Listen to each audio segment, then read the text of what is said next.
54 साल पहले एक कत्ल होता है। उस दौरान में पुलिस की टीम लगातार उस कत्ल की जांच करती है, तफ्तीश करती है। जितने भी संदिग्ध सस्पेक्टेड थे उन सबसे पूछताछ होती है। क्राइम सीन से सारे एविडेंस कलेक्ट किए जाते हैं, लोगों से पूछताछ होती है। पुलिस की कई टीमें इस केस में लगा दी जाती हैं। लेकिन हफ्ता, महीना, साल, बरसों बीत जाते हैं, लेकिन कातिल का सुराग नहीं मिलता। धीरे धीरे पुलिस भी उदासीन हो जाती है और लगता है कि अब इतने बरस बीत गए, कहाँ कातिल को ढूंढना। लेकिन एक चीज़ अच्छी होती है और वो ये कि मौका वारदात से जितने भी सबूत या एविडेंस कलेक्ट किए गए थे वो बाकायदा पुलिस की निगरानी में एक स्टोर रूम में रखा होता है। कातिल का सुराग नहीं मिलता। 54 साल बीत जाते हैं। 54 साल जब होने वाले होते हैं उससे 1-2 साल पहले, यानी जब 52 साल हो गए तो उस केस को कुछ फॉरेंसिक टीम और उस वक्त के कुछ डिटेक्टिव पुराने केसों को खंगालते हैं, उस पर नज़र डालते हैं कि ऐसे कौन कौन से हमारे केसेस हैं जो अभी भी हम लोगों के लिए एक बदनुमा दाग है, जिनको हम सुलझा नहीं सके, जिसमें इंसाफ नहीं दिला सके। तो ऐसे बहुत सारे केस आते हैं, उसमें 54 साल पुराना यह कत्ल का केस भी आता है। केस के ऊपर फिर से नज़र डाली जाती है, डिटेक्टिव की टीम लगाई जाती है और कहा जाता है कि 54 साल पुराने केस को अब सुलझाने की बारी है। क्योंकि एक चीज़ मौजूद थी और वो थी क्राइम सीन से बरामद तमाम चीज़ें, और उन तमाम चीज़ों में एक बहुत ही छोटी सी चीज़ थी, एक सिगरेट का बट।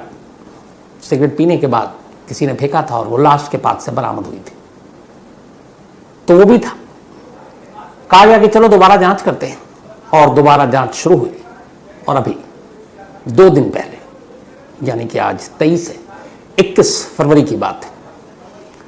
31 फरवरी को वेरमॉन्ट पुलिस एक प्रेस कॉन्फ्रेंस करती है और 54 साल पुराने कत्ल के इस केस को सुलझा लेने का दावा करती है। और जिस लड़की का कत्ल हुआ था, बाकायदा उसकी सिस्टर को उस प्रेस कॉन्फ्रेंस पे बुलाया जाता है और उनके सामने वो सारे सबूत, सारी चीज़ें दिखाई जाती हैं और साथ ही दिखाई जाती है कातिल की तस्वीर। कातिल का नाम मिल चुका था, कातिल के खिलाफ तमाम सबूत मिल चुके थे, लेकिन कातिल को पुलिस अब पकड़ नहीं सकती थी। पूरी कहानी शुरू होती 1971 में। 1971 की बात है। एक लड़की 24 साल की, जिसका नाम था रीटा करन। रीटा करन एक अच्छे परिवार से थी। 1971 में वो अपने घर, अपने माँ बाप को छोड़कर वेरमॉन्ट पहुंचती है। वहां पे चूंकि वो पहले कॉलेज कर चुकी थी, वहां आने के बाद अब वो एक 2nd ग्रेड की टीचर थी। एक वेरमॉन्ट के एक स्कूल में उसने नौकरी शुरू कर दी। लेकिन इस नौकरी के साथ साथ वो अपनी आगे की भी पढ़ाई करती, साथ ही अपने खर्च के लिए पार्ट टाइम एक मोटेल में काम भी करती थी। तो माँ बाप का घर छोड़कर एक अनजाने शहर में वो पहुंचती है और फिर अपनी नौकरी करती है, पढ़ाई करती है, साथ में 2nd ग्रेड की टीचर है, उम्र सिर्फ 24 साल है। और वहीं उसी शहर में, फिर ये अमेरिका का एक स्टेट है वेरमॉन्ट, उसी शहर में, उसकी राजधानी में वो एक अपार्टमेंट में किराए पर रहने लगती है। जिस अपार्टमेंट में वो रहती है उसमें 3 और लड़कियां थीं। तीनों उसके लिए अनजान और वो तीनों के लिए अनजान। तो वहीं एक अपार्टमेंट में ये लोग रहा करते थे। उस वक्त का माहौल बहुत अच्छा था। क्राइम और ये सारी चीज़ें से लोगों का दूर दूर का वास्ता नहीं था। लोग बेफिक्र थे, यहाँ तक कि दरवाज़ा खोलकर अपना कहीं भी आ जा सकते थे। तो रीटा करन भी इन चीज़ों को जानती थी, लेकिन उसकी ज़िंदगी इतनी हेक्टिक थी, पढ़ाई, फिर पढ़ाना, फिर पार्ट टाइम होटल में काम करना, तो उसे वक्त नहीं मिलता था। अपार्टमेंट सिर्फ एक तरह से वो सोती थी आकर। 19 जुलाई 1971 की रात आती है। रीटा करन की तीनों जो अपार्टमेंट की पार्टनर थी, रूम पार्टनर, वो कहीं गई हुई थी। तीनों अलग अलग, लेट नाइट पार्टीज या कुछ होगा। रीटा करन अकेली थी। देर रात उसकी पहली पार्टनर जब लौटती है तो वो चीख पड़ती है। घर का दरवाज़ा खुला हुआ था। रीटा करन की लाश फर्श पर थी, खून बह रहा था, गले में कुछ फंदे जैसे चीज़ थी। वो भाग कर निकलती है, चीखती है, बाकी लोग आते हैं, पुलिस को कॉल किया जाता है, पुलिस मौके पर पहुंचती है। रीटा करन की बड़ी बेदर्दी से हत्या की गई थी। उसका गला घोटा गया था। उसको ये साथ सेक्सुअल असॉल्ट का भी केस था। ऐसा लगता था उसका रेप भी हुआ है, फिर उसके बाद कत्ल किया गया है। कातिल ने बहुत बुरी तरह मारा है। अब इसके बाद डिटेक्टिव एंड तमाम लोग वहाँ पर पहुँचते हैं। कमरे से हर चीज़ को उठाया जाता है एविडेंस के तौर पर। लोगों से पूछताछ की जाती है। 71 की बात है, इसलिए CCTV कैमरा वगैरह था नहीं। पुलिस तमाम अपार्टमेंट, आखिरी बार कौन मिला, कहाँ मिला, जो रीटा के दोस्त थे उनसे पूछताछ होती है। इन तमाम पूछताछ के बाद पुलिस 13 ऐसे लोगों को जीरो इन करती है जिनके ऊपर कुछ शक था। शक की वजह यह थी कि वो लोग थे जिनसे आखिरी बार रीटा करण की मुलाकात हुई, या कहीं ना कहीं वो अपार्टमेंट या फिर रीटा के साथ आखिरी बार देखे गए थे। तो क्राइम में अक्सर ये होता है कि जो क्राइम से पहले आखिरी बार या आखिरी कॉल, आखिरी बातचीत, वो कहीं ना कहीं शक के घेरे में होता है। तो उस वक्त यही सारी चीज़ें थी। हालांकि उस वक्त ना मोबाइल था, ना फॉरेंसिक साइंस ने इतनी तरक्की नहीं की थी। तो तमाम लोगों से पूछताछ हुई। 13 लोगों को पुलिस ने जीरो इन किया। उन 13 से अलग अलग पूछताछ की गई, लेकिन उन 13 के बयानों से ये पता चला कि जब कत्ल हुआ तब उनकी मौजूदगी कहीं और थी और उसकी गवाही देने के लिए तमाम लोग थे। तो एक वक्त में एक शख्स 2 जगह तो हो नहीं सकता। अब या तो ये तो बहुत मुमकिन है कि जो गवाह है वो झूठ बोल रहा हो, लेकिन पुलिस के पास अपनी जितनी मशीनरी थी उसका इस्तेमाल करते हुए कातिल तक पहुंचने, कत्ल की वजह जानने की पूरी कोशिश की। अब कत्ल की वजह जानने की कोशिश की, लेकिन एक चीज़ जो सामने आई वो ये थी पोस्टमार्टम रिपोर्ट में कि रेप भी हुआ है।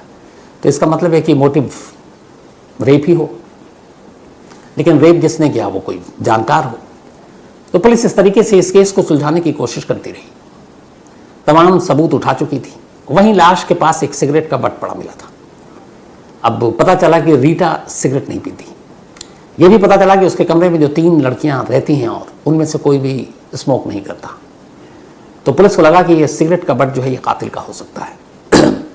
वो रीटा के कपड़े, ये सारी चीज़ें सहेज कर रख ली गई ताकि केस में आगे काम आ सके। कई दिन बीत गए, कातिल का कोई सुराग नहीं मिला। इसके बाद रीटा को उसके धार्मिक रीति रिवाज के हिसाब से दफना दिया गया। पुलिस केस पर काम करती रही। धीरे धीरे वक्त बीता, कई डिटेक्टिव आए, कई चले गए, लेकिन ये केस सॉल्व नहीं हुआ।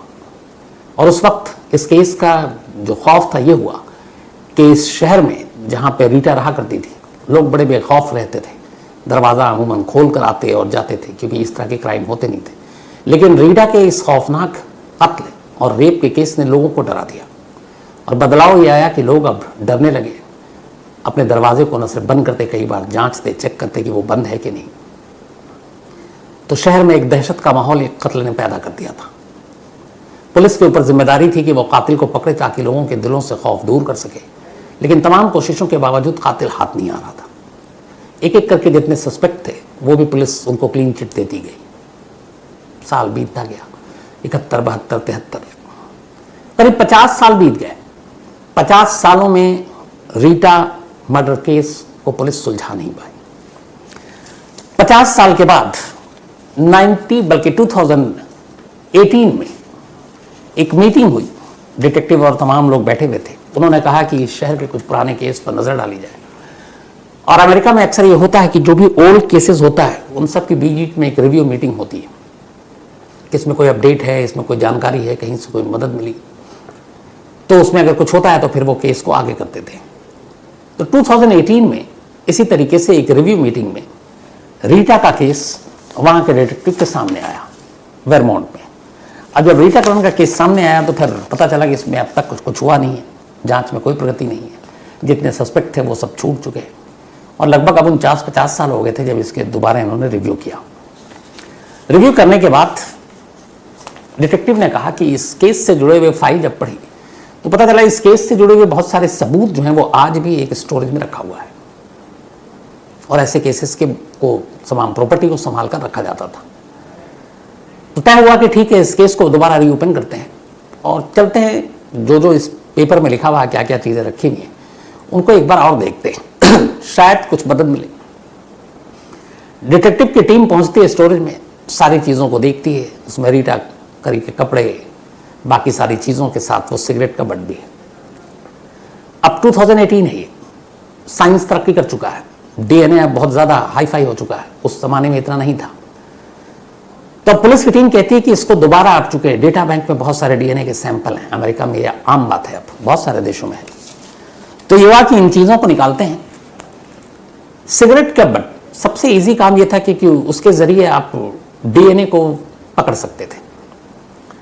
तो फिर नई डीएनए टेक्निक के जरिए उससे लार्क सिगरेट उसको भेजा गया कि इससे पता किया जाए कि ये किसी से मैच करता है कि नहीं।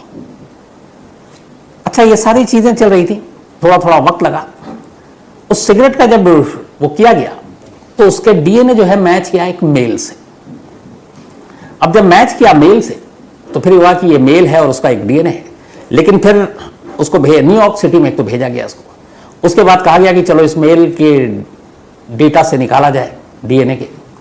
तो जब डेटाबेस में उन्होंने सर्च किया तो जो अमेरिका के जितने डेटाबेस में लोगों के डीएनए थे उनमें से कहीं किसी मेल से वो मेल का डीएनए मैच नहीं किया, यानी कि डेटा बैंक में डीएनए के वो शख्स था ही नहीं अमेरिका में।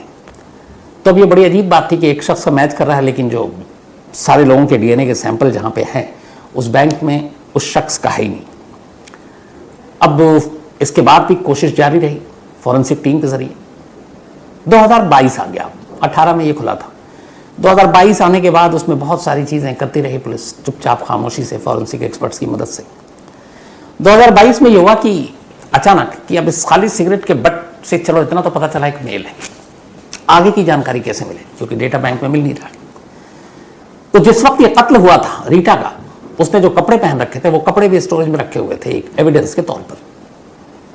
अब डिटेक्टिव की टीम वो कपड़े उठाती है और उसको भेजती है फॉरेंसिक एक्सपर्ट्स, डीएनए एक्सपर्ट्स के पास, और कहती है कि अब आप जो नई टेक्निक है उसके जरिए इन कपड़ों से अगर आपको लगता है कि कुछ ज्यादा डीएनए मिल सके तो उससे मदद मिल सकती है। तब उस कपड़ों को फिर से टेस्ट किया गया और उस कपड़ों पर जो डीएनए के सैंपल थे उसमें रीटा के अलावा एक और मिला। अब उसकी जांच हुई, जेनोलॉजी एक्सपर्ट ने इसकी पूरी जांच की। जब जांच की तो फिर इस बार जांच करने के बाद जो डीएनए मिला वो डेटा बैंक में एक शख्स से मैच कर गया। उस शख्स का नाम था विलियम डी रूज। अब पुलिस ने जब मैच किया तो एड्रेस निकाला, दूसरी चीज अब मैच कर गई। 1971 में विलियम उसी जगह, उसी शहर और उसी अपार्टमेंट के करीब रहा करता था। तो अब ये दो चीजें इत्तेफाक नहीं हो सकती। अब पहली बार टीम को लगा कि हमने बहुत अच्छा काम किया है। करीब 54 साल अब हो चुके थे, केस सुलझ गया है। बट उन्होंने फिर उसके बारे में पूरा पता लगाना शुरू किया। 54 साल पुरानी चीजें थी, वह वो कहाँ है। धीरे धीरे पुलिस की टीम लगी, मुखबिर की टीम लगी, डिटेक्टिव लगे, तफ्तीश हुई तो पता चला जो कि आखिर ये विलियम डी रूज है कौन। तो पूरी जांच के बाद विलियम की कहानी सामने आई। पता चला कि जब रीटा उस अपार्टमेंट में रहा करती थी उससे थोड़ी ही दूरी पर विलियम रहा करता था। रीटा के कत्ल से 15 दिन पहले विलियम ने शादी की थी और शादी करने के बाद वो अपनी वाइफ के साथ अपार्टमेंट के करीब एक रेंटेड हाउस में रह रहा था। 9 जुलाई जिस रात कत्ल हुआ रीटा का, अब उस रात की कहानी को जोड़ना था कि 9 जुलाई को ये कहां था, इसकी मौजूदगी कहां थी। जिस लेडी से विलियम ने शादी की थी पुलिस उस तक पहुंची, अभी तक विलियम हाथ नहीं आया। उस तक गई, उससे पूछा कि ये विलियम डी रूज आपने शादी की थी 1971 में और इन लोगों ने शादी की थी जून के महीने में और 9 जुलाई को रीटा का मर्डर हुआ था और जून के इन्होंने 3rd वीक में शादी की थी। तो उसने कहा हाँ मैंने शादी की थी। और जब उससे पूछा गया कि 9 जुलाई की रात आप दोनों कहाँ थे तो उसने कहा कि 9 जुलाई की रात को ही मेरा झगड़ा हुआ था विलियम से और उस झगड़े के बाद देर रात वो घर से गुस्से में बाहर निकल गया था। बाहर निकलने के बाद वो अर्ली मॉर्निंग वापस लौटता है, वापस आया और फिर सो गया। चूंकि हम दोनों में झगड़ा था तो बात हुई नहीं, वो भी गुस्से में निकल गया था।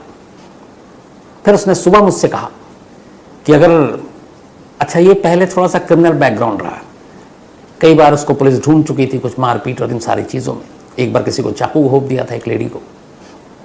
तो इसने कहा कि देखो एक पड़ोस में मर्डर हुआ है तो अगर पुलिस आए पूछे तो तुम ये बता देना कि मैं रात को कहीं गया नहीं था, यहीं था, क्योंकि वो मुझे फंसा देंगे क्योंकि मैं ऑलरेडी पुलिस की लिस्ट में रहा हूँ पुराने केसेस में। तो उसकी वाइफ को भी ये बातें मालूम थी कि हाँ ये रहा है, पुराना क्रिमिनल, इसका रिकॉर्ड रहा है तो पुलिस इसको तंग कर सकती है, पर उसे यकीन था कि वो ऐसा कुछ करेगा नहीं।